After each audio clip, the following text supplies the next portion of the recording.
जय श्री गणेश। नमस्कार। मैं आचार्य संजय द्विवेदी। मेरे समस्त प्रबुद्ध दर्शकों का मेरे चैनल पे हार्दिक स्वागत है। प्रिय दर्शकों, आज मैं सूर्य के राशि परिवर्तन प्रभाव को लेकर आपके सम्मुख उपस्थित हूं। सूर्यदेव 14 मार्च को अपनी राशि का परिवर्तन करने जा रहे हैं तथा वर्तमान कुंभ राशि को छोड़कर मीन राशि में प्रवेश करने जा रहे हैं। प्रिय दर्शकों, मीन राशि गुरुदेव बृहस्पति की राशि है, जहां पर सूर्य के साथ उनका अति मित्र का भाव है। और सूर्य का ये राशि परिवर्तन अत्यंत विशिष्ट इसलिए भी है क्योंकि यहां पर ये राहु के प्रभाव से मुक्त होकर अपने मित्र की राशि में जा रहे हैं। क्योंकि कुंभ राशि में इनका गोचर चल रहा है। कुंभ राशि शनिदेव की राशि है। शनि और सूर्य का मित्रवत भाव नहीं है। यद्यपि यहाँ पर पिता पुत्र का भाव है, परंतु यहाँ पर सूर्य बहुत बलवान नहीं होते, जिसके कारण सूर्य अपना संपूर्ण प्रभाव नहीं दे पा रहे थे। अब जब ये मीन राशि में पहुंचेंगे तो ये मित्र की राशि है और यहाँ पर मित्र के साथ चतुर्दशम के संबंध में होकर बलवान स्थिति बनेगी तथा यहाँ पर त्रिग्रही योग का निर्माण भी हो रहा है, जो निश्चित रूप से समस्त राशि के जातकों को कुछ विशेष प्रभाव देने वाला होगा। आज मैं मेष राशि के लिए सूर्यदेव के राशि परिवर्तन का, सूर्य के परिवर्तन के पश्चात मिलने वाली अनुकूलता का, अच्छे प्रभाव का, अथवा कहीं पर कोई समस्या या अवरोध है उसका क्या निराकरण है, संपूर्ण विश्लेषण मैं पूर्ण तर्क के साथ करने जा रहा हूं। प्रिय दर्शकों, इस राशिफल को आप अपने लग्न तथा राशि दोनों के अनुसार देख सकते हैं। मेष राशि मंगल की राशि है।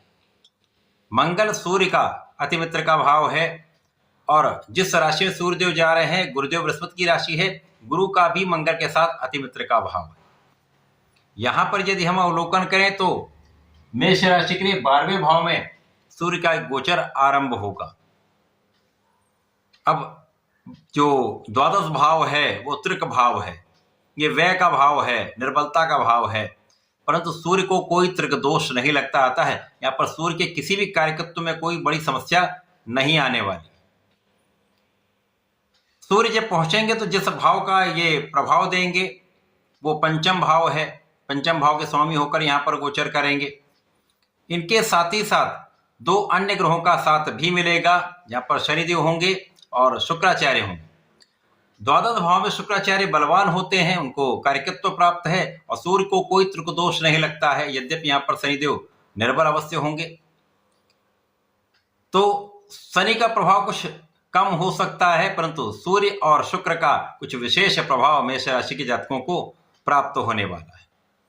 इस समय में आपके शिक्षा ज्ञान के भाव में कोई बड़ी समस्या नहीं आने वाली है यदि आप संपूर्ण प्रयास करेंगे। यहां पर यदि लापरवाही करेंगे तो परिणाम में कमी आ सकती है, परंतु यदि आप पूर्ण आत्मबल के साथ सही दिशा में सही प्रयास करेंगे तो कोई शक्ति आपको रोक नहीं सकती। यहाँ पर आपका परिणाम अच्छा आएगा। तो परिश्रम भी पूर्ण रूप से करना है, सही दिशा में प्रयत्न भी करना है। इसी प्रकार से इस समय में आपके विचारशीलता का भाव पहले से अधिक प्रबल होगा। आपके विवेक का गुण आपके अंदर जागृत रहेगा। अब गुरु का प्रभाव भी तो है, आपके अंदर नेतृत्व की क्षमता भी होगी, आपके अंदर शासन क्षमता भी होगी। आपको निर्णय लेने की क्षमता कई गुना पहले से बढ़ जाए। जो आपकी निर्णय की क्षमता होती है वो आपके लिए अत्यंत विशेष इसलिए है क्योंकि अभी तक ये राहु के साथ ग्रहण दोष में थे तो आप उतना सटीक निर्णय नहीं ले पा रहे थे, या कहीं ना कहीं स्वास्थ्य समस्याओं के कारण आप उतना अच्छा प्रयास नहीं कर पा रहे थे। तो आपका परिश्रम भी कम, आपका प्रयास भी सही दिशा में नहीं था, तो उसी के अनुसार परिणामों की प्राप्ति हो रही थी। अब यहाँ पर आपका निर्णय बहुत अच्छा रहेगा। सही दिशा में किया हुआ प्रयत्न, आपकी क्षमता, आपका प्रयास, आपकी योग्यता आपको आपके क्षेत्र में आगे बढ़ाने वाला होगा। तो कार्य क्षेत्र में भी आपका जो प्रयास है, आपका विवेक का भाव जो है, आपका जो धैर्य है, यहां पर आपको लाभ अवश्य देगा। यद्यपि यहां पर इस गोचर काल में 2 अप्रैल तक मंगल राहु के साथ प्रभाव में होंगे, जिसके कारण कुछ उतार चढ़ाव अवश्य हो सकता है। स्वास्थ्य की कुछ समस्याएं हो सकती हैं। परंतु जैसे ही राहु के प्रभाव से मंगल मुक्त होकर आगे बढ़ेंगे तो वो भी द्वादश भाव में जाएंगे और यहाँ पर सूर्य के साथ योग बनेगा, जिसके कारण आपके पहले की समस्याएं दूर होंगी, आपके स्वास्थ्य में सुधार होगा, स्वास्थ्य समस्याओं का निराकरण होगा तथा इस समय में आपके ज्ञान से, आपकी शिक्षा से, आपकी योग्यता से, आपके व्यापारिक भाव में, आपकी नौकरी के भाव में, तो आपके प्रोफेशन में बहुत बैलेंस्ड आप रहने वाले हैं। कुछ उतार चढ़ाव तो अवश्य हो सकता है, परंतु यहाँ पर पहले से अधिक आप सही आकलन करके आगे बढ़ेंगे, लोगों का सहयोग भी प्राप्त कर पाएंगे, लोगों को सहयोग दे भी पाएंगे। इसके साथ ही साथ संतान पक्ष पहले से अधिक बलवान होगा, संतान का संपूर्ण साथ आपको प्राप्त होगा। तथा यहाँ पर यदि देश विदेश से संबंधित होकर आप कार्य करते हैं, विदेशों में व्यापार करते हैं, विदेश से संबंधित होकर किसी नौकरी या प्रोफेशन में हैं, तो यहाँ पर आपके लाभ में अवश्य वृद्धि होगी। यद्यपि व्यापारियों के लिए या प्रोफेशन में जो लोग, उनकी कुछ व्यापारिक यात्राएं हो सकती हैं, कुछ यात्राएं होने से कुछ कष्ट अवश्य हो सकता है, परंतु इस समय में आपके व्यापारिक भाव में भी वृद्धि होगी, आपके प्रोफेशन में भी आपको लाभ होगा तथा धन का पहले से अधिक आप लाभ लेने वाले, यहाँ पर कोई संदेह नहीं। धन की अच्छी मात्रा आपको प्राप्त होगी, व्यय होंगे, लेकिन आय और व्यय का संतुलन बना रहेगा, जिसके कारण बहुत बड़ी समस्या नहीं होने वाली।